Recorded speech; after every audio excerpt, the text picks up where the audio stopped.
जैसा कि अभी सौरभ भाई ने बताया, क्योंकि मैं विधानसभा का सदस्य भी हूं और जब ये बिल विधानसभा में आया हमने इसका विरोध किया।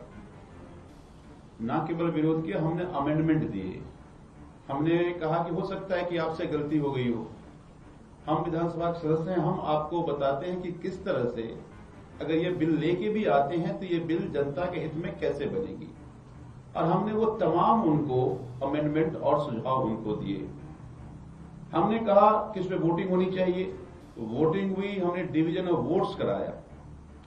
केवल डिवीजन ऑफ वोट्स हमने इसलिए कराया कि हम देखना चाहते थे कि वास्तव में कितने लोग शिक्षा माफिया के साथ खड़े हैं। बड़े दुख की बात है कि पूरी सरकार इस शिक्षा माफिया के साथ खड़े होकर के हमारे अमेंडमेंट को ना मान करके उस बिल पर मुहर लगाया, जो बिल पेरेंट्स के शोषण का बिल है। मुझे लगता है कि देश में पहला एकमात्र ऐसा बिल बना होगा जहां कोर्ट जाने तक से रोक दिया। यानी आप अगर आपकी शिकायत है, एक तो जैसा सौरभ भाई ने बताया कि शिकायत करना बहुत मुश्किल है कि 15% पेरेंट्स को कहां से जुटाएंगे। हमने कहा था ये रहने दो।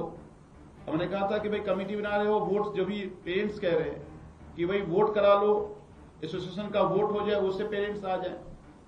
लेकिन एक बात, एक अमेंडमेंट, एक सुझाव इन्होंने नहीं लिया।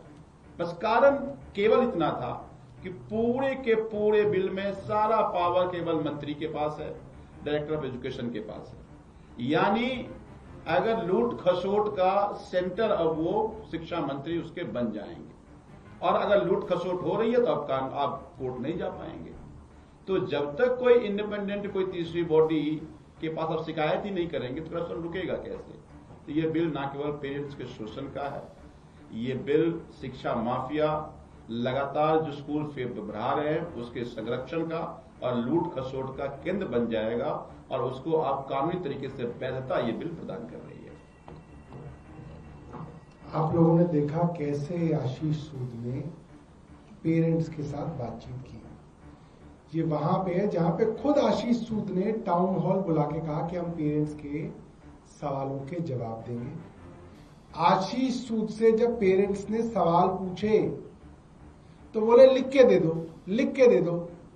लिखत में तो अभी तक आपने एक सवाल का जवाब नहीं दिया,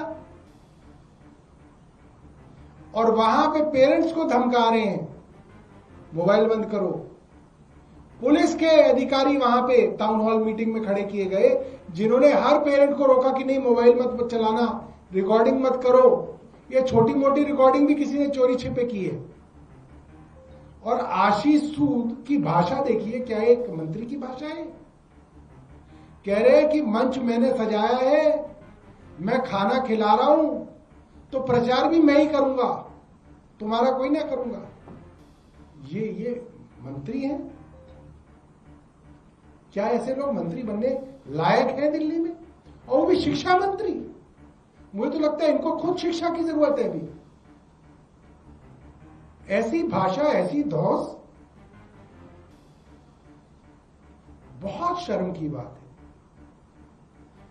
इस तरीके का रवैया दिल्ली में पहले कभी नहीं देखा गया, जो रवैया आज इस सरकार ने दिखाया है। सीधा सीधा गुंडागर्दी, धक्काशाही से इस सरकार को चलाना चाह रहे हैं और मिडिल क्लास को निचोड़ के खत्म करना चाहते हैं। बहुत बहुत धन्यवाद।